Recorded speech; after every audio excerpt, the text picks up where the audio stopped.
Bismillahirrahmanirrahim. Assalamualaikum warahmatullahi wabarakatuh. Alhamdulillah hamdan tayyiban katsiran mubarakan fihi kama yuhibbu rabbuna wa yardahu. Asyhadu an la ilaha illallah wahdahu la syarika lah wa asyhadu anna Muhammadan abduhu wa rasuluhu salawatullahi wa salamuhu alaihi thumma amma ba'du. Jamaah sekalian rahimani wa iyyakum jami'an walhamdulillah.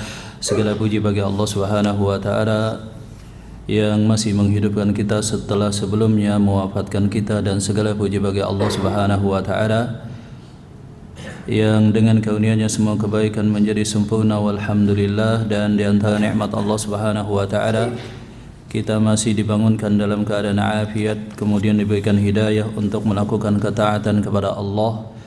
Wabil khusus kita bisa salat subuh berjamaah, kemudian dilanjutkan dengan kajian ilmu yang semoga saja kita mendapatkan manfaat insya-Allah. Jemaah sekalian, di kesempatan kali ini sebagaimana sebelumnya daripada rangkaian penjelasan kitab Riyadhus Shalihin yang ditulis oleh Al-Imam Yahya bin Syaraf An-Nawawi rahimahullahu taala rahmatan wasi'ah, kita masih pada pembahasan bab as-sidqi, bab tentang perintah di dalam Islam terhadap seorang muslim untuk senantiasa berkata dan berbuat jujur di hadapan Allah dan di hadapan semua makhluk Allah Subhanahu wa taala. Pada pembahasan sebelumnya jemaah, kita telah membahas hadis yang diriwayatkan daripada Abdullah bin Mas'ud. Hadis yang diriwayatkan daripada Abdullah bin Mas'ud radhiyallahu taala anhu, di mana Rasulullah sallallahu alaihi wasallam beliau bersabda, "Inna sidqa yahdi ilal birr wa innal birra yahdi ilal jannah. Wa inna rajula la yasduqu hatta yuktaba indallahi siddiqa." Sesungguhnya kejujuran itu akan membawa kepada kebaikan. Wa innal birra, dan kebaikan itu akan membawa kepada al-jannah. Wa inna rajula la yasduqu hatta yuktaba indallahi siddiqa, dan seseorang muslim senantiasa berusaha menjaga kejujurannya sampai Allah Subhanahu wa taala menulisnya sebagai orang yang siddiq.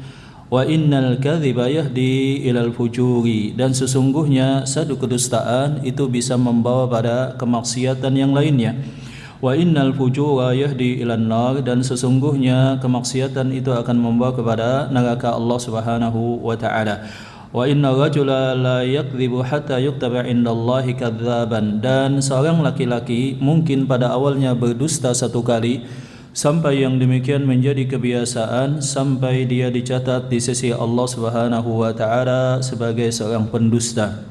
Naam, hadis ini telah kita sebutkan jemaah rahmat Allah Subhanahu wa taala bahwa Islam sangat menjunjung tinggi kejujuran, bahwa yang demikian dikaitkan dengan keikhlasan dan keimanan kepada Allah Subhanahu wa taala, bahwa seorang muslim mungkin saja masih melakukan satu dosa, akan tetapi dosa yang pantang untuk dia lakukan adalah kedustaan.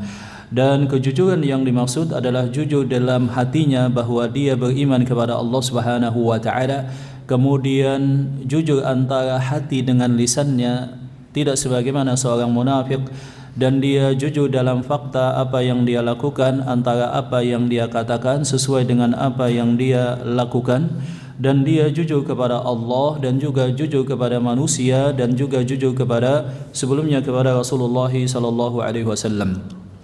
Maka contoh orang yang tidak jujur adalah orang yang munafik, baik nifaqul akbar ketika dia menyembunyikan kekafiran dan menampakkan keislaman, atau nifaq dengan nifaq yang kecil, contohnya dia ketika berdusta dia berbohong, ketika dia amanahi dia berkhianat, atau ketika dia berjanji maka dia menyelisihinya. Demikian juga kata para ulama, semua orang yang melakukan kesyirikan dia tidak jujur kepada Allah Subhanahu wa taala. Demikian juga seseorang yang melakukan bid'ah yang jelas-jelas amalan bid'ah, dia tidak jujur kepada Rasulullah sallallahu alaihi wasallam. Dan bahkan pada tataran yang lebih luas, semua penyelewengan, semua penyimpangan, semua penyalahgunaan wewenang dan penggelapan itu adalah bentuk daripada bentuk seseorang tidak jujur kepada Allah Subhanahu wa taala. Masuk di dalamnya spektrum yang sangat luas dari berbagai macam penyelewengan, penyalahgunaan, demikian juga penyimpangan wewenang dan hal-hal yang semacamnya. Dan ini menjadi bagian daripada keimanan seorang muslim. bahwa seorang muslim jujur kepada Allah Subhanahu wa taala dan jujur kepada manusia. Dan kalau kita lihat pada fakta dan realita di lapangan, hal yang demikian menuntut usaha daripada seorang muslim, usaha yang maksimal. Oleh karena itulah Allah Subhanahu wa taala berfirman, ya ayyuhalladzina amanu taqullah, wahai orang yang beriman, bertakwalah kalian kepada Allah, wa kunu ma'as-shadiqin, dan senantiasa berusahalah kalian untuk jujur, dan hendaklah kalian buat komunitas, maksudnya bersama-sama, saling memotivasi, saling membantu, saling mengingatkan untuk senantiasa jujur kepada Allah Subhanahu wa taala dan jujur kepada semua manusia. Dan ini butuh pada perjuangan, dan ini adalah medan perang yang sangat panjang sampai kita wafat, menjaga keikhlasan dan menjaga kejujuran baik dalam hati kita, perkataan kita maupun perbuatan kita. Wallahu taala a'lam bissawab. Naam. Kemudian hadis yang selanjutnya, ats-tsani, hadis yang kedua di dalam bab as-sidqi ini, wa an Abi Muhammad, daripada Abu Muhammad, ini adalah kunyah beliau, Al-Hasan nama beliau adalah kakak daripada Husain, cucu daripada Rasulullah sallallahu alaihi wasallam, dan anak daripada Ali bin Abi Thalib dengan Fatimah binti Rasulullah sallallahu alaihi wasallam. Daripada Abu Muhammad Al-Hasan bin Ali sibti Rasulullah sallallahu alaihi wasallam wa raihanatihi, cucu Rasulullah sallallahu alaihi wasallam dan yang paling dicintai oleh Rasulullah sallallahu alaihi wasallam. Beliau berkata, hafiztu min Rasulullah sallallahu alaihi wasallam, aku menghafal satu perkataan yang senantiasa aku ingat, kata daripada Hasan bin Ali. Apa itu? Da' ma yaribuka ila ma la yaribuka, tinggalkan apa yang meragukan engkau kepada semua hal yang tidak meragukan engkau. Fa inna sidqa tuma'ninatun, sesungguhnya kejujuran itu akan melahirkan ketenangan di dalam hati. Wal kadhiba ribatun, dan sesungguhnya kedustaan akan melahirkan keresahan, gundah gulana dan kegalauan di dalam hati.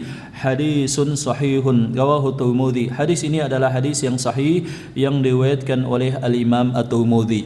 Jemaah rahmat Allah Subhanahu wa taala, kalau kita ingat-ingat pada kitab hadis yang kecil itu namanya kitab Al-Arba'in An-Nawawiyah. Al-Imam An-Nawawi memuat hadis ini juga, yakni kalau saya tidak silap pada hadis yang ke-11.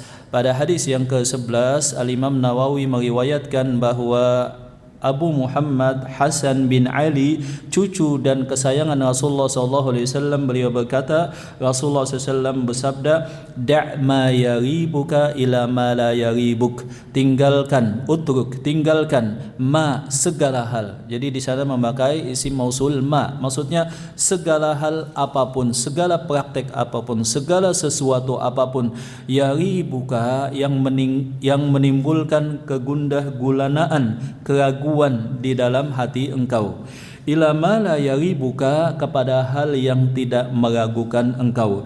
Di dalam hadis yang diriwayatkan di dalam hadis Al-Arba'in An-Nawawiyah hanya sampai pada kalimat itu saja. Da' ma yaribuka ila ma la yaribuk, tinggalkan hal yang meragukan, yang meresahkan, kepada hal yang tidak meragukan, kepada hal yang melahirkan keyakinan dan ketenangan. Titik, sampai di situ saja. Di dalam Al-Arba'in An-Nawawiyah di sini ada kelanjutan bahwa selanjutnya itu adalah kalimat Rasulullah SAW, wal kadhiba fa inna sidqa tuma'ninatun, sesungguhnya kejujuran itu akan melahirkan ketenangan, wa innal kadhiba, dan sesungguhnya dusta akan melahirkan ribah, kegundah gulanaan. Jemaah rahmat Allah Subhanahu wa taala, di antara hikmah Allah Subhanahu wa taala dan kasih sayangnya menjadikan hati manusia pada awal mulanya sesuai dengan fitrah, pada awal mulanya sesuai dengan iman, sesuai dengan Islam.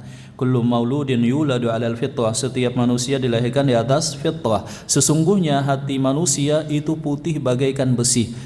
Maka Rasulullah SAW kemudian menyatakan, fa'abawahu yuhawidanihi au yunassiranihi au yumajjisani, maka orang tuanya lah Dan sebagian para ulama menjelaskan orang tua kemudian lingkungannya lah yang mempengaruhi anak yang baru dilahirkan tadi. Apakah dia menjadi jahat atau orang baik, atau menjadi Nasrani, atau menjadi Yahudi, atau menjadi Majusi. Di dalam hadis yang diriwayatkan yang lainnya, Rasulullah SAW menyatakan bahwa hati manusia itu putih dan bersih, dan tidaklah yang demikian berubah kecuali karena satu dosa. Ketika seorang manusia misalkan dia melakukan satu dosa, maka akan ada titik hitam. Senantiasa dia melakukan dosa, titik hitamnya tadi maka akan makin banyak. Demikianlah kasih sayang Allah Subhanahu wa taala menjadikan hati manusia pada awalnya sesuai fitrah. Pada awal mulanya sesuai fitrah. Tetapi hati yang senantiasa melakukan dosa itu akan hilang sensitivitasnya. Hatinya menjadi enggak sensitif lagi terhadap dosa, dan akhirnya menjadi kebiasaan yang demikian akan mematikan hatinya dan menjadikannya sakit. Naam. Jadi manusia secara bawaannya dari sonanya sesuai penciptaan Allah Subhanahu wa taala, kalau dia jujur dan dia berlaku benar, lurus sesuai dengan amanah, sesuai dengan apa yang menjadi tanggung jawab dan wewenang dia serta tugas dia, maka dia akan tenang. Akan tetapi ketika dia satu kali melakukan satu dosa, atau di dalam hadis ini konteks pembahasan kita satu kali melakukan dusta, maka hatinya itu akan resah. Jadi hatinya itu akan merasa enggak tenang, merasa gelisah. Dan ini adalah makna daripada hadis Rasulullah SAW. Dan ini kita bisa cek dalam hati kita. Kalau kita melakukan satu kesalahan, hati kita resah, gelisah, gundah gulana, kok enggak tenang, ya kan? Pusing gitu ya, maka berarti ada iman di dalam hati kita. Akan tetapi ketika seseorang melakukan dosa biasa-biasa saja, bahkan sebagian orang menjadi kebiasaan, nah itu adalah bentuk daripada fi qulubihim maradun, di dalam hati mereka ada penyakit. Kemudian Allah SWT tambah penyakitnya, atau bahkan disebut dengan hati yang mati.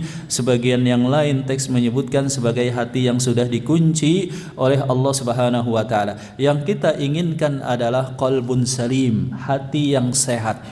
Ya, sebagian manusia atau kebanyakan, sebagaimana kita katakan, kecenderungan psikologi manusia itu senantiasa mementingkan hal yang terlihat, hal yang dia bisa indera, fisik. Ya, fisikal. Contohnya dia mementingkan kesehatan badan dia, ya kan? Dia menjaga pola makan, menjaga pola istirahat, rajin olahraga, bahkan ikut fitness begitu ya. Enggak cuma 1 kali seminggu, bahkan sampai 4-5 kali, menghabiskan waktu yang banyak, menghabiskan budget dan biaya untuk menjaga kesehatan fisik dia. Dan sebagian orang mungkin fisiknya sehat tetapi hatinya sakit. Yang kita inginkan adalah idealnya fisik kita sehat, alhamdulillah, ngapa-ngapain enak, ya kan, tidak ada penyakit yang kita keluhkan, kalaupun ada juga tidak akut. Kemudian hati kita juga sehat, mental dan psikologi kita juga sehat. Ini yang kita inginkan dan doakan kepada Allah Subhanahu wa taala. Nah, hadis yang agak mirip dengan ini itu sebetulnya ada pada hadis yang saya lupa hadis yang keberapa, di Al-Arba'in An-Nawawiyah juga, yakni hadis yang diriwayatkan oleh Nuwas bin Sim'an, di mana Nuwas bin Sim'an diriwayatkan oleh Al-Imam Muslim. Beliau berkata bahwa Rasulullah SAW bersabda, ya, di mana beliau menyatakan bahwa albir, sesungguhnya kebaikan itu adalah matma'anna ilaihi an-nafs, sesuatu yang hati tenang dengannya. Jadi kalau kita melakukan sesuatu, hati kita masih sehat, kemudian akal pikiran kita masih normal dan logika kita juga sehat, maka kita akan tenang melakukannya. Wal ithmu, dan dosa itu adalah, kalau dalam hadis ini dusta, di dalam hadis riwayat Nuwas bin Sim'an itu adalah dosa. Dan dosa itu adalah maha kafi sadrik, apa yang bergejolak, apa yang terasa enggak enak di dalam hati. Wa karihta ayyattali alaihin nasu, dan engkau enggak mau engkau tutupi, engkau enggak ingin orang lain tahu dan melihat apa yang engkau sembunyikan. Nah, itu berarti adalah dosa. Itu adalah dosa. Dan di dalam hadis yang diriwayatkan oleh Wabisah bin Ma'bad di mana Rasulullah SAW menyatakan ma taraddada ilaihin nafsu, bahwa kebaikan itu adalah matma'annat ilaihin nafsu, apa yang jiwa engkau merasa tenang, watma'anna ilaihil qalbu, dan hati engkau merasa tenang. Adapun dosa itu adalah sesuatu yang taraddada fi nafsik, sesuatu yang membuat resah, galau, gelisah, tidak tenang di dalam hati engkau. Maka demikianlah jemaah rahmat Allah SWT, kita berusaha menyesuaikan. Jadi kita set hati kita itu supaya kalau melakukan dosa tenang, ya kan? Melakukan pahala, maksudnya melakukan kebaikan, ketaatan, ibadah, kita merasa makin bahagia. Makin taat kita harusnya makin bahagia. Kemudian kalau kita melakukan dosa satu kali, ya ada sesuatu yang salah, ya maka hati kita menjadi gelisah, Demikian jemaah rahmat Allah Subhanahu wa taala. Di dalam hadis ini, da'ma yaribuka ila ma la yaribuk, tinggalkan apa yang meragukan engkau kepada yang tidak meragukan engkau. Di dalam satu cabang keilmuan ada yang disebut disiplin ilmu, namanya adalah qawaid fiqhiyah. Kaidah fikih yang utama, ada yang 5, ya kan? Ada yang 5, yang utama salah satunya adalah al-yaqin la yazulu bisyak, sesuatu yang yakin tidak bisa dihilangkan dengan keraguan. Dari sini kemudian banyak cabang kaidah yang lainnya, atau sebagian ulama menyebutkan dengan narasi yang berbeda bunyi kaidahnya. Contohnya misalkan al-aslu baqa'u makan ala makan, hukum asalnya tetap senantiasa demikian sampai ada yang mengubahnya, Maka Allah Subhanahu wa taala berfirman, inna dhanna la yugni minal haqqi syai'a, bahwa keraguan, duga-dugaan itu tidak bisa menemukan kebenaran sama sekali. Pada praktik fikih itu kita temukan dalam banyak contoh. Contohnya misalkan dalam hadis Abdullah bin Zaid. Di mana Rasulullah SAW beliau bersabda dalam hadis yang diriwayatkan oleh Al-Imam Al-Bukhari dan Muslim, bahwa ketika seseorang sholat, diceritakan kepada beliau seseorang yang sholat kemudian ragu apakah dia buang angin ataukah tidak. Maka kata Rasulullah SAW, la yansarif hatta yasma' sautan aw yajida riha, dia tidak perlu keluar dari shop, tidak perlu keluar daripada masjid dan menganggap dia batal wudu dan batal sholat untuk wudu, keluar daripada shop sampai dia mendengar bunyinya atau sampai dia mencium baunya. Ini praktek yang sangat jelas yang disebutkan oleh Rasulullah SAW, bahwa seseorang jikalau ragu ini batal atau enggak, maka dia yakin saja dia masih suci, wudunya tidak batal. Ini ketika kasusnya dia ragu, kecuali kalau dia yakin. Kasus yang kedua masih di dalam solat, misalkan contohnya Rasulullah SAW beliau bersabda dalam hadis yang diriwayatkan oleh Abu Sa'id Al-Khudri tentang contoh seseorang yang solat. Dia ragu, ini solatnya sudah 2 kah 3 kah, 3, 4, 1 atau 2. Maka kata Rasulullah SAW yang dia ambil, kalau ragu sama-sama 50-50, yang dia ambil adalah yang paling sedikit. Juga demikian firman Allah Subhanahu wa taala tentang kasus orang yang sedang makan sahur. Kalau kalian makan sahurlah hatta yatabayyana lakumul khaytul abyadu minal khaytil aswadi minal fajr. Makanlah, minumlah kalian untuk puasa sampai jelas bagi kalian benang putih fajar, cahaya fajar di antara gelapnya malam. Wallahu ta'ala alam bisawab. Demikianlah berlaku hukum asal sampai dipindahkan oleh satu fakta yang sangat jelas, yang sangat meyakinkan. Wallahu ta'ala alam bisawab. Nah, dengan demikian jemaah rahmat Allah Subhanahu wa taala, seseorang harus senantiasa juga pada aspek yang lain memohon keyakinan kepada Allah Subhanahu wa taala. keyakinan untuk teguh memegang iman, keyakinan teguh untuk senantiasa berislam. Dia mengucapkan doa yang diajarkan, zikir yang diajarkan oleh Rasulullah SAW, raditu billahi rabba wa bil islami dina wa bi muhammadin nabiyya wa rasula. Dia meminta keteguhan dan keyakinan di atas iman dan di atas tauhid sampai dia diwafatkan oleh Allah Subhanahu wa taala. Dan seseorang juga tidak boleh was-was. Seseorang tidak boleh was-was. Was-was itu adalah bisikan syaitan, seakan-akan seseorang senantiasa tidak bisa meyakini satu hal. Ketika dia wudu, dia merasa wudunya belum sah. Ketika dia buang air kecil misalkan, dia merasa masih saja ada sedikit. Demikian seterusnya ketika dia melakukan ibadah-ibadah yang lain, ini sifatnya adalah was-was. Nah, jemaah rahmat Allah Subhanahu wa taala, demikian juga ini berlaku di dalam keuangan, di dalam masalah harta seorang muslim, di dalam masalah muamalah. Dan ini juga terdapat di dalam hadis Rasulullah SAW daripada Nu'man bin Bashir, hadis juga Al-Arba'in An-Nawawiyah, di mana Rasulullah SAW menyatakan, innal halala bayyinun wa innal harama bayyinun wa bainahuma umurun mushtabihat. Sesungguhnya yang halal itu jelas, sesungguhnya yang diharamkan itu jelas, dan di antara keduanya ada hal yang mushtabihah, hal yang meragukan, wilayah abu-abu yang enggak jelas, ini diharamkankah, dihalalkankah. Yang lebih aman sesuai hadis ini yang sedang kita bacakan, da' ma yaribuka ila ma la yaribuka. Tinggalkan apa yang meragukan kepada apa yang tidak meragukan engkau, bahkan di dalam masalah harta. Wallahu taala a'lam bissawab. Naam.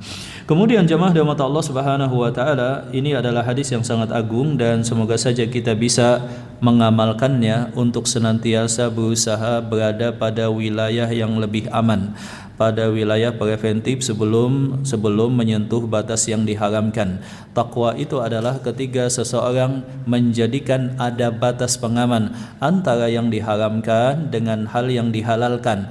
Ada batas dulu sebelum dia jatuh kepada hal yang diharamkan sebagai bentuk kehati-hatian. Naam. Kemudian jemaah rahmat Allah Subhanahu wa taala, hadis yang selanjutnya, Al-Thalithu, hadis yang ketiga, wa an Abi Sufyan Sakhr bin Harbin, daripada Abu Sufyan. Abu Sufyan ini adalah sahabat Rasulullah SAW. Jadi Abu Sufyan kalau kita lihat ini adalah seseorang dedengkut Quraisy. Abu Sufyan bin Harb bin Umayyah ibn Abdi Syam ibni Abdi Manaf. Jadi Abu Sufyan ini bertemu dengan Rasulullah SAW pada kakek beliau yang bernama Abdu Manaf. Dan beliau kalau kita lihat dari sudut nasab ini masih terhitung paman daripada Rasulullah SAW. Walau demikian, Abu Sufyan ini adalah dedengkot kafir Quraisy yang sangat keras permusuhannya kepada Rasulullah SAW.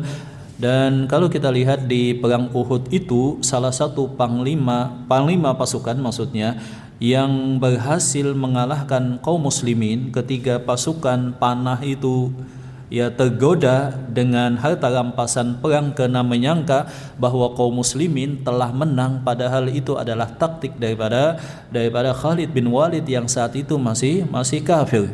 Dan panglima tertinggi saat itu adalah Abu Sufyan. Nah, Abu Sufyan saat itu bahkan mengalahkan pasukan kaum muslimin, bukan karena kecerdikannya, yang cerdik adalah Khalid bin Walid, akan tetapi karena memang pasukan kaum kafir Quraisy itu jumlahnya kurang lebih 3.000, kurang lebih 3.000 melawan pasukan Rasulullah SAW yang jumlahnya kurang lebih 700-an, dan itu kemudian banyak para sahabat yang terbunuh.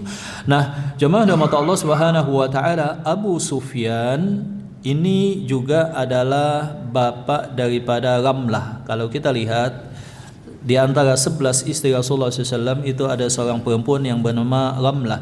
Ramlah atau yang kita kenal dalam nama lain lebih terkenal dengan Ummu Habibah. Ummu Habibah ini adalah anak daripada Abu Sufyan bin Harb. Dan salah satu anak Abu Sufyan yang lain adalah Muawiyah. Jadi Muawiyah, sekretaris penulis wahyu Rasulullah SAW yang kemudian menjadi khalifah setelah Husain, itu adalah anak daripada Abu Sufyan, Dan Abu Sufyan ini para ulama berbeda pendapat. Sebagian menyebutkan masuk ke dalam Islam pada tahun ke-6 Hijriah setelah perjanjian Hudaybiyah. Akan tetapi sebagian yang lain dan mayoritas para ulama menyebutkan Abu Sufyan ini masuk ke dalam Islam pada tahun ke-8 Hijriah saat Rasulullah SAW melakukan penaklukan kota Mekah. Jadi saat Rasulullah SAW menaklukkan kota Mekah, saat itu Abu Sufyan masuk ke dalam Islam. Maka Rasulullah SAW pengumumannya, barang siapa yang masuk ke Ka'bah dia selamat. Barang siapa yang masuk ke rumah Abu Sufyan dia selamat, tidak akan dibunuh. Maka Abu Sufyan merasa sangat terkesan dengan demikian. Akhirnya Abu Sufyan kemudian menurut sebagian para ulama masuk Islamnya itu pada saat Futuh Mekah, dan langsung saat itu Abu Sufyan mengikuti Rasulullah SAW bersama para sahabat untuk melakukan ekspansi ke daerah Taif atau melakukan peperangan Hunain. Wa an Abi Sufyan Sahr bin Harbin, daripada Abu Sufyan Sahr bin Harb radhiyallahu taala anhu, semoga Allah Subhanahu wa taala meridainya. Abu Sufyan namanya adalah Sakhar bin Harb, ya, Sakhar bin Harb ibn Umayyah ibn Abdi Syam ibn Abni Manab ibni Kilab dan seterusnya, sebagaimana bersambungnya nasab beliau kepada Rasulullah SAW. Fi hadithihi tawili fi qissati Herakla, pada hadis yang sangat panjang yang beliau ceritakan tentang pertemuan beliau dengan Heraklius. Sebagaimana kita ketahui bahwa Romawi itu ada Romawi Barat, ada Romawi Timur. Nah, Romawi Timur itu namanya adalah kerajaan yang dipimpin oleh Heraklius tadi, ya, Bizantium seperti itu, yang pusatnya ada di Istanbul saat ini. Jadi ada Romawi Barat dan ada Romawi Timur, dan keduanya terpecah dari awalnya satu, kemudian ya melarikan diri ke Turki, kemudian mendirikan kekaisaran Romawi Timur yang dipimpin oleh salah satunya Heraklius tadi. Qala Heraklu, berkata Heraklius kepada Abu Sufyan. Jadi ceritanya saat itu Rasulullah SAW pada awal-awal tahun ke-6 Hijriah, beliau mengutus sebagian sahabat untuk menyampaikan surat kepada penguasa-penguasa. Ada yang diutus kepada penguasa di berbagai macam tempat, dan salah satunya ada sahabat Rasulullah SAW yang bernama Abu Dihyah bin Khalifah Al-Kalbi. Abu Dihyah Al-Kalbi ini diutus oleh Rasulullah SAW untuk menyampaikan surat dakwah Rasulullah SAW supaya Heraklius masuk ke dalam Islam. Jadi diutuslah Abu Dihyah Al-Kalbi ini, dan Abu Dihyah Al-Kalbi mendatangi penguasa Busra, salah satu daerah di Syam, ya, daerah yang menjadi wilayah kekuasaan Romawi tadi. Oleh penguasa Busra, kemudian surat tadi dibawalah ke Heraklius. Heraklius kemudian mencari informasi apakah ada di Syam ini seseorang yang berasal daripada Quraisy. Kemudian diberitahukanlah bahwa ada rombongan pedagang dari Mekah. Ya, mungkin saja mereka tahu tentang asal dan latar belakang serta kisah tentang Rasulullah SAW yang mengirim surat ajakan dakwah kepada Heraklius. Dan Heraklius sebagai seorang raja Nasrani, dia mempunyai pengetahuan yang luas baik terhadap Injil, terhadap Taurat. Demikian juga beliau tahu tentang Nabi akhir zaman yang diutus beserta tanda-tanda dan ciri serta karakteristiknya. Maka Heraklius kemudian meminta pada bawahannya, datangkan kafilah dagang Quraisy. Didatangkanlah. Di situ ada Abu Sufyan, ada juga beberapa yang lain.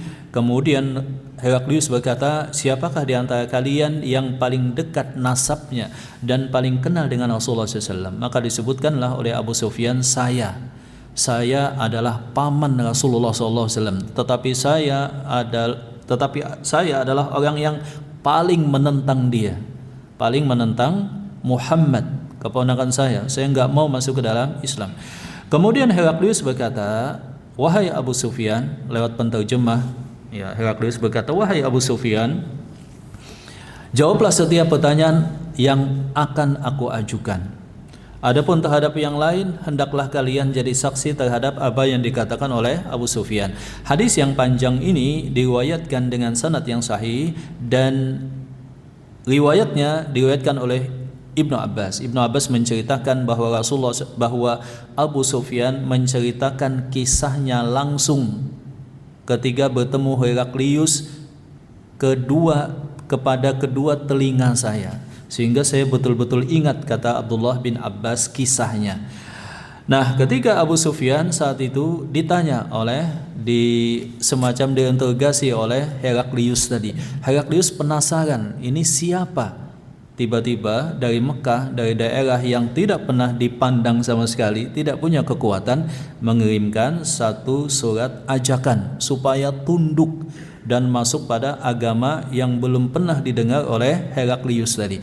Nah, Heraklius kemudian bertanya, "Wahai Abu Sufyan, aku akan bertanya beberapa pertanyaan," lewat penterjemahnya, "dan wahai yang lain jadi saksi." Abu Sufyan saat itu berkata di dalam hatinya, "Sungguh aku ingin berdusta. Sungguh aku ingin berdusta, tetapi aku takut akan didustakan oleh kaumku yang menjadi saksi, dan bahwa dusta bukan menjadi sifat-sifat seorang kesatria yang terhormat." Jadi merupakan kebiasaan orang kafir Quraisy, mereka itu walaupun mabok, ya kan, walaupun melakukan dosa zina, walaupun mereka juga bahkan mereka membunuh anak perempuan mereka hidup-hidup, tapi ternyata mereka punya sifat-sifat yang bagus, ya Pak.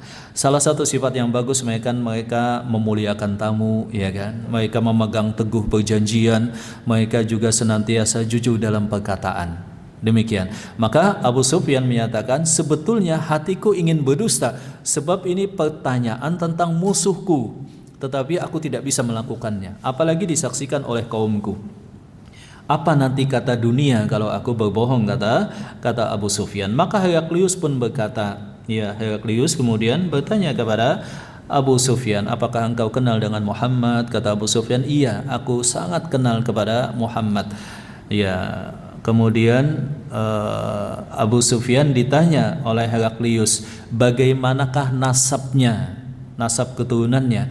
Kata Abu Sufyan, "Nasab keturunan Muhammad itu sangat terhormat, nasab yang tinggi, yang terkenal dengan kehormatan di kalangan kaum kafir, kaum Quraisy, Bani Hashim, Abdul Muthalib."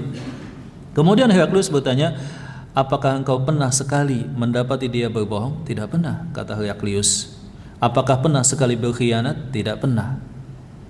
Kemudian, "Apakah pengikutnya itu kebanyakan orang kaya, orang berkuasa dan terpandang?" Kata Abu Sufyan, "Tidak.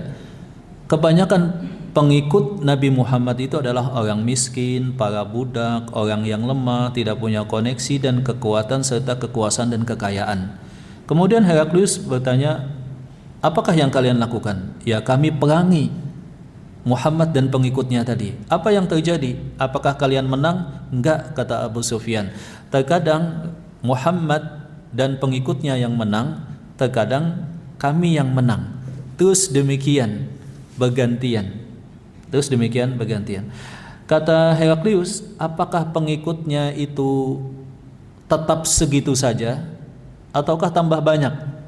Kata Abu Sufyan, "Lama-kelamaan pengikutnya tambah banyak. Dulu hanya 1, 2, 3 orang. Saat ini bahkan ribuan orang, punya basis kekuatan di Madinah." Heraklius tanya, "Apakah ada yang murtad, keluar daripada agamanya?" Kata Abu Sufyan, "Tidak ada." Kata Abu Sufyan, "Tidak ada." "Kenapa engkau bertanya demikian?" Kata Heraklius, "Sesungguhnya Allah Subhanahu wa taala telah mengutus para nabi. Allah taala telah mengutus para nabi. Maka aku ingin mengetahui apakah Rasulullah SAW ini nabi betulan, asli, ataukah nabi palsu, Maka Abu Sufyan Heraklius kemudian bertanya satu pertanyaan lagi, pertanyaan yang terakhir, apakah yang diperintahkan kepada kalian? Kepada apa Rasulullah SAW Muhammad bin Abdullah mengajak kalian? Nah, inilah isi hadis yang sedang kita bacakan. Jadi hadis yang kita bacakan ini adalah potongan singkat dari dialog yang panjang, sangat panjang antara siapa tadi? Heraklius dengan Abu Sufyan. Nah, hadis yang ada di kitab ini adalah potongan singkatnya. Maka Heraklius bertanya, qala Heraklu, berkatalah Heraklius kepada Abu Sufyan, famadza ya'murukum, kepada apakah Muhammad bin Abdullah mengajak kalian? Apa yang dia dakwahkan? Qala Abu Sufyan kemudian menjawab, qultu, maka aku pun berkata, yaqulu u'budullaha wahdah. Muhammad itu mengajak, wahai kaumku, wahai sekalian manusia, hanya sembahlah Allah satu saja. La tusyriku bihi syai'a, janganlah kalian berbuat kesyirikan dengan Allah apapun dan siapapun. Ini yang diajak oleh Rasulullah SAW, dan ini memang betul-betul diingat oleh Abu Sufyan dan semua manusia yang pernah berinteraksi dengan Rasulullah dan dakwah beliau. Senantiasa yang beliau ucapkan itu adalah sembahlah Allah, tinggalkan sesembahan, semua sesembahan selain Allah Subhanahu wa ta'ala. Sembahlah Allah saja satu-satunya. Watuku ma yaqulu abaukum, dan tinggalkanlah semua apa yang telah dikatakan oleh nenek moyang kalian dari berbagai macam penyimpangan, yaitu penyembahan berhala dan kesyirikan-kesyirikan yang lain. Adapun yang lainnya silahkan. Adapun yang lainnya memuliakan tamu, ya kan, sikap kesatria dan berani di medan perang, kemudian kedermawanan, kejujuran, itu tetap. Yang kalian tinggalkan adalah di dalam masalah akidah dan dalam hal yang menyimpang. Watuku ma yaqulu abaukum, tinggalkan apa yang telah dicecokkan kepada kalian oleh nenek moyang kalian daripada hal-hal yang sifatnya kesyirikan.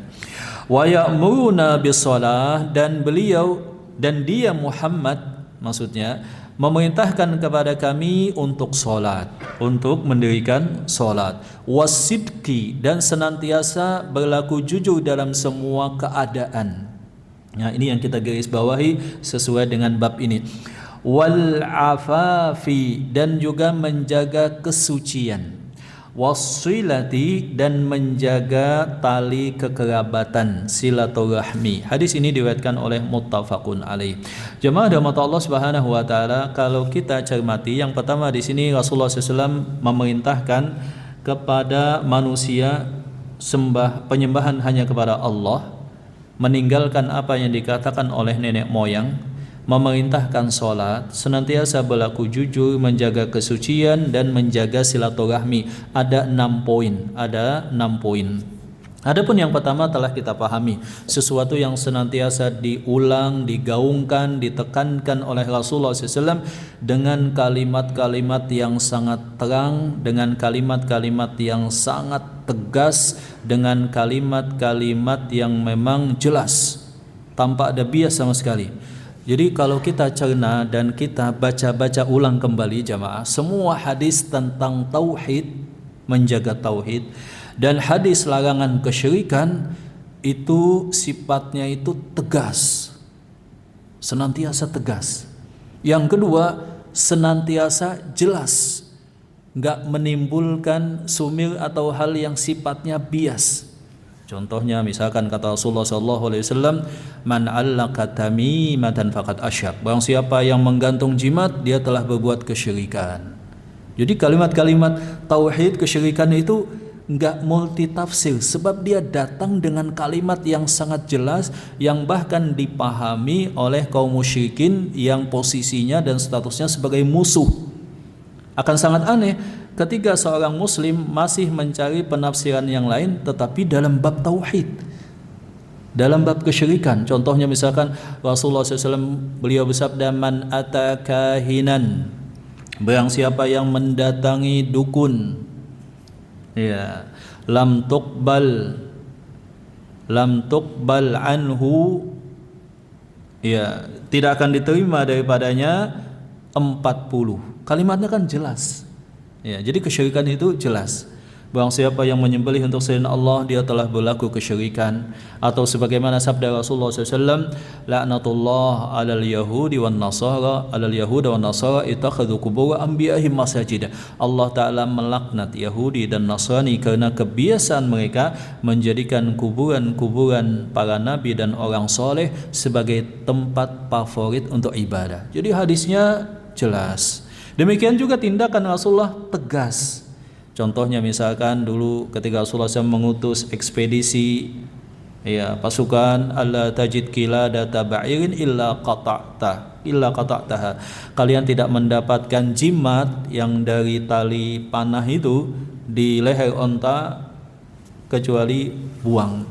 Rasulullah SAW juga pernah mendapatkan semacam ikatan di tangan salah seorang sahabat yang belum paham, yang dimaksudkan itu untuk menolak penyakit minal wahinah, maka Rasulullah SAW cabut tanpa izin, tanpa permisi, tanpa basa-basi, cabut, buang, ya kan.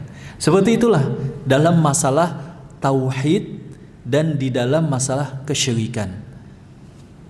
Sebagai keilmuan, sebagai pengetahuan harus disampaikan secara jelas dan tegas. Ya, seperti itu. Tapi wilayah pendekatan itu sesuatu yang beda. Sesuatu yang beda. Jadi tauhid ini kita harus jelaskan apa adanya. Enggak boleh misalkan penjelasan yang basa-basi. Oh, ini kan kaum muslimin masih begini, ya kan, kita toleransi dululah. Sebagai sebuah dakwah, sebagai keilmuan, sebagai konsep harus dijelaskan. Ini tauhid, ini kesyirikan, begitu ya. Baru kalau ketemu orangnya, nah itu ada lagi penyesuaian. Tidak boleh seseorang misalkan mendakwahkan masalah tauhid dan kesyirikan tetapi dengan penuh basa-basi seperti itu tidak boleh. Nah, sembahlah Allah, la tusyriku bihi syai'a wa tuqu ma yaqulu aba'ukum, tinggalkan apa yang dilakukan oleh nenek moyang kalian. Kebanyakan yang dikatakan oleh nenek moyang itu adalah sesuatu yang menyimpang, tetapi Islam tidak menutup pintu bahwa apa yang baik di zaman dulu yang menjadi peninggalan itu tidak diharamkan. Maka ada sebuah kaidah al-'adatu muhakkamatun, bahwa hal yang sudah biasa menjadi tradisi tidak ada larangannya di dalam Islam dan tidak bertentangan dan tidak masuk dalam hal yang sifatnya ibadah, maka yang demikian bisa muhakkamatun, ditoleransi dan juga diadaptasi seperti itu. Akan tetapi mayoritasnya, dominannya, apa yang ditinggalkan oleh nenek moyang itu adalah satu kesalahan. Maka dalam Islam ada proses seleksi seperti itu. Wa ya'muruna bis-shalah, dan Muhammad, kata Abu Sufyan, itu memerintahkan kami untuk salat. Memerintahkan kami untuk salat sebagaimana dalam hadis Jabir bin Abdullah, hadis yang diriwayatkan oleh Muslim, al-ahdul ladzi bainana wa bainahumus shalah faman tarakaha faqad kafara. Pembeda antara kita muslim dengan orang kafir adalah pada salat. Barang siapa yang meninggalkan salat, dia telah kafir, kata Rasulullah SAW. Bainal rajuli wa bainal kufri wa syirki tarkus salat faman tarakaha faqad kafar. Pembeda muslim dengan orang kafir itu adalah pada salat. Barang siapa yang meninggalkan salat, dia telah kafir. Abdullah bin Syakik, beliau menyatakan bahwa para sahabat tidaklah melihat satu dosa, la yarawna ithman. Tidaklah, kata Abdullah bin Syakik, aku bertemu dengan 70 sahabat Nabi yang masih hidup. Semuanya yang aku ketahui tidaklah melihat ada satu dosa yang kalau dilakukan kecuali otomatis bisa menjadi kafir kecuali solat. Sesungguhnya barang siapa yang meninggalkan solat, dia telah kafir. Ini adalah pendapat yang dipegang oleh Imam Ahmad bin Hambal. Atau ini juga yang senantiasa ditegaskan oleh kebanyakan para ulama di Saudi misalkan, bahwa meninggalkan sholat itu kafir hukumnya, kafir mukhrij minal millah, kekafiran yang besar, bukan kekafiran yang kecil. Dan ini patut berhati-hati, apalagi kan kalau kita lihat kondisi dan realitas saat ini, banyak kaum muslimin yang menyepelekan sholat atau meninggalkan sholat. Bahkan pada sensus yang ada itu sangat memprihatinkan, terlepas daripada validitas dan akurasi sensus tersebut yang menyatakan bahwa kaum muslimin yang masih konsisten 5 waktu itu kurang lebih hanya 38% dari 100% jumlah jiwa kaum muslimin di Indonesia. Mungkin angka itu menjadi lebih kecil ketika dilihat patokan yang rutin berjamaah di masjid misalkan, atau yang lain-lainnya. Ini merupakan satu musibah. Maka solat ini adalah perkara yang sangat penting. Wa'mur ahlaka bis-sholati wastabir 'alaiha. Perintahkanlah keluarga kalian, anak istri kalian untuk solat dan bersabarlah dalam perintah itu. Maksudnya sebagai kepala rumah tangga, misalkan kita sebagai suami dari istri atau seorang bapak daripada anak, itu kita tidak boleh bosan, kita tidak boleh lemah semangat. Senantiasa kita ingatkan istri, anak, keluarga kita, nak solat nak, seperti itu. Jadi itu menjadi kewajiban kita, dan itu akan ditanyakan ketika dalam fase anak kecil sampai balik tadi kita tidak melakukan apa yang menjadi kewajiban kita, dan itu bisa menjadi sebab yang bisa menyeret kita ke dalam neraka Allah Subhanahu wa taala. Nah, jadi ini sangat penting untuk memerintahkan salat, dan mendirikan salat salah satu di antara pintu rezeki. Sebagaimana di ujung ayat tersebut, perintahkanlah keluarga kalian untuk salat dan bersabarlah atas hal demikian, ya, kami yang akan memberikan rezeki kepada kalian. Kami akan memberikan rezeki kepada kalian. Sehingga para ulama menyimpulkan bahwa senantiasa mendirikan solat yang wajib dan yang sunnah, demikian juga memerintahkan, mengajarkan, mengawasi keluarga supaya mereka semua solat, itu adalah salah satu pintu rezeki dan keberkahan rezeki bagi satu keluarga. Wasidqi, dan beliau dan dia juga Muhammad, kata Abu Sufyan, itu juga memerintahkan kami untuk senantiasa berkata jujur, untuk senantiasa berkata dan bertindak jujur, sebagaimana ini yang telah dipahami oleh kaum kafir Quraisy. Wal afafi, dan juga menjaga kesucian. Jadi orang kafir Quraisy itu juga menjaga kesucian. Kebanyakan mereka tidak melakukan zina.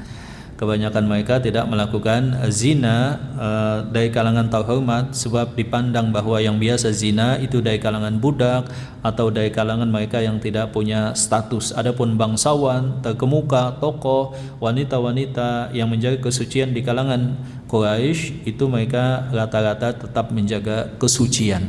Jadi Muhammad tadi juga memerintahkan kami menjaga kesucian. Apakah itu kesucian? Syekh Utsaimin di dalam syarah terhadap Riyadhus Shalihin, beliau menyatakan yang dimaksud dengan al-afafa itu ada dua konteks. Konteks yang pertama adalah menjaga kemaluan.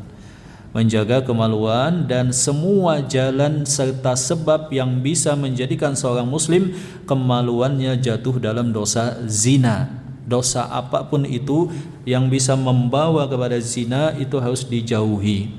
Menjaga pandangan, ya kan, menjaga supaya jangan ikhtilat, menjaga supaya tidak tersentuh dengan wanita yang non mahram kecuali dalam hal yang sangat darurat, misalkan menjaga supaya tidak khalwat.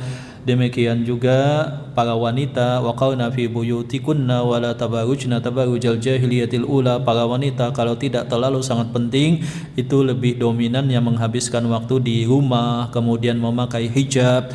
Dan ada satu faedah yang disebutkan oleh Syekh Utsaimin rahimahullahu taala.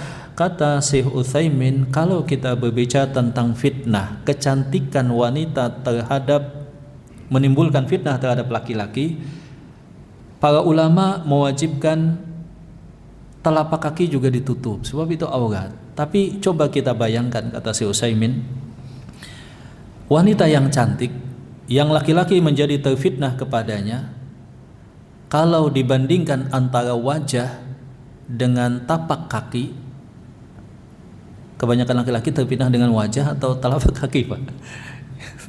Ya kan? Yang mana, Pak? Jadi telapak kaki tadi, tumit kah misalkan, atau jari kaki kah, atau telapak kaki, itu kan ulama sepakat aurat, nggak ada perbedaan. Kecuali ada yang syadz, pendapat yang sedikit agak lemah, maksudnya di kalangan mazhab Hanafi kalau saya tidak khilaf itu putih telapak kakinya itu sebagian tidak memandang aurat misalkan. Wallahu taala alam bisawab, nanti kita cek lagi. Tetapi intinya secara umum telapak kaki itu ulama sepakat aurat.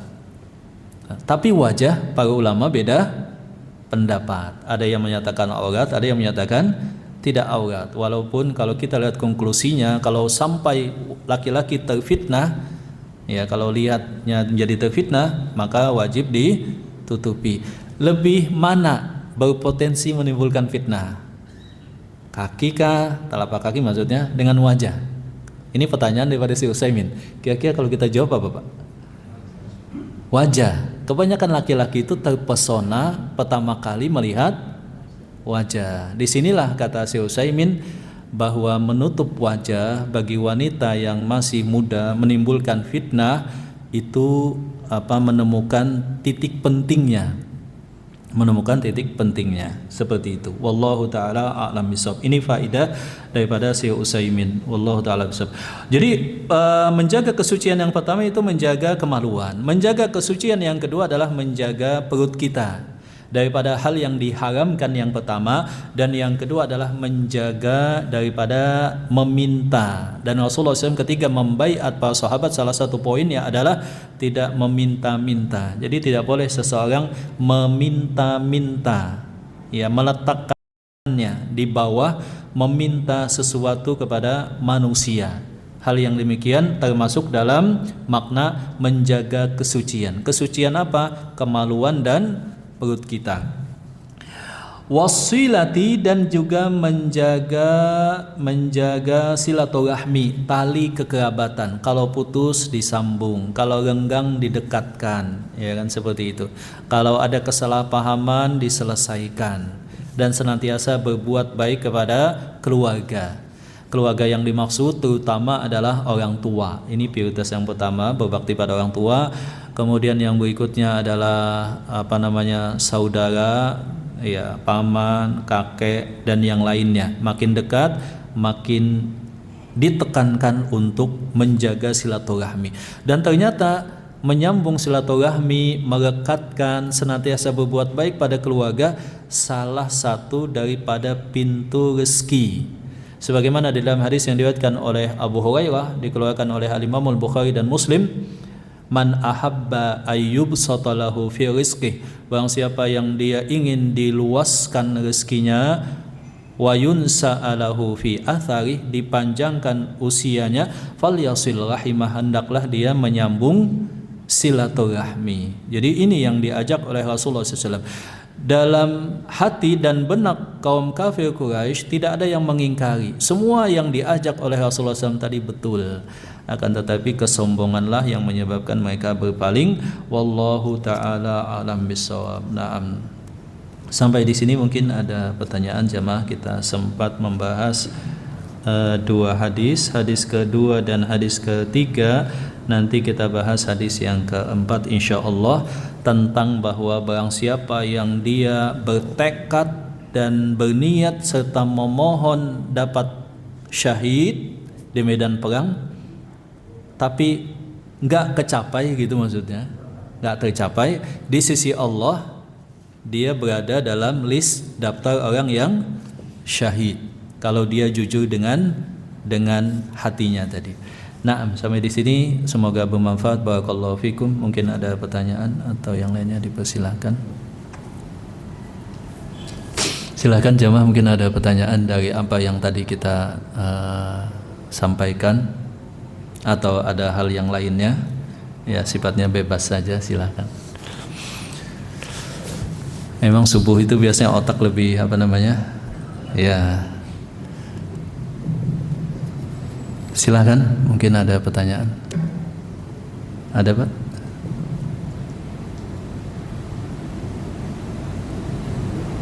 Mungkin ada yang terlewat ya dari penjelasan tadi, atau ada yang belum dipahami, atau ada hal yang lain yang masih meragukan dan butuh jawaban. Tafadhalu, mungkin ada pertanyaan. Silahkan jemaah, masih ada waktu sedikit. Iya, silahkan.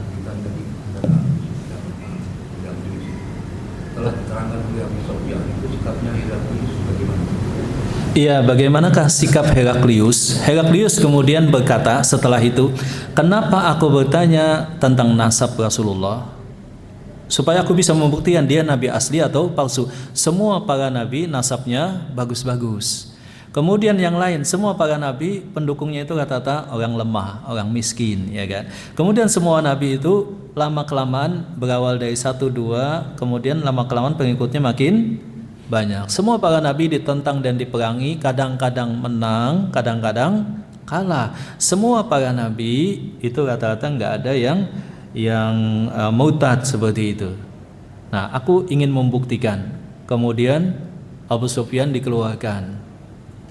Kemudian Heraklius minta, wahai gubernur Busra, mana tadi surat dari Muhammad?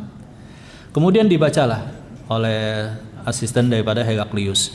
Di situ diucapkan isi surat itu min Muhammad bin Abdillah Rasulillah, daripada Muhammad bin Abdillah Rasul Allah. Ya. Salamun ala Bismillahirrahmanirrahim. Salamun ala manittaba'al huda. Keselamatan bagi yang mengikuti petunjuk. Aslim taslam. Masuk Islam kamu selamat. Aslim, masuk Islamlah, kata Rasulullah SAW. Walaka ajran. Engkau akan mendapat 2 kebaikan. Kalau engkau tidak mau masuk ke dalam Islam, engkau akan menanggung dosa semua penduduk negeri Romawi. Kemudian beliau menutup surat beliau dengan menyatakan dalam surah Ali Imran, kalau saya tidak salah, qul ya ahlal kitabi ta'alau ila kalimatin sawa'im bainana wa bainakum, dan seterusnya. Nah, Heraklius kemudian setelah mengeluarkan tadi rombongan kaum kafir Quraisy, mengumpulkan menteri dan panglima-panglimanya. Heraklius kemudian berkata, aku yakin Muhammad ini adalah Rasulullah. Ya, aku yakin, kata. Kenapa kita tidak mendukung beliau saja? Jadi pengikut dia saja. Seandainya aku bertemu, aku akan mau mencuci kakinya dengan kedua tanganku, kata Heraklius. Aku akan tunduk dan patuh. Kemudian menteri panglima itu langsung heboh. Langsung heboh dan mereka menentang. Melihat itu, Heraklius kemudian berkata, abaikan. Aku tadi hanya menguji kalian. Jadi menterinya itu pada nentang. Demikian juga panglima-panglima. Mungkin Heraklius dalam hatinya, wah gawat juga ini, ya kan?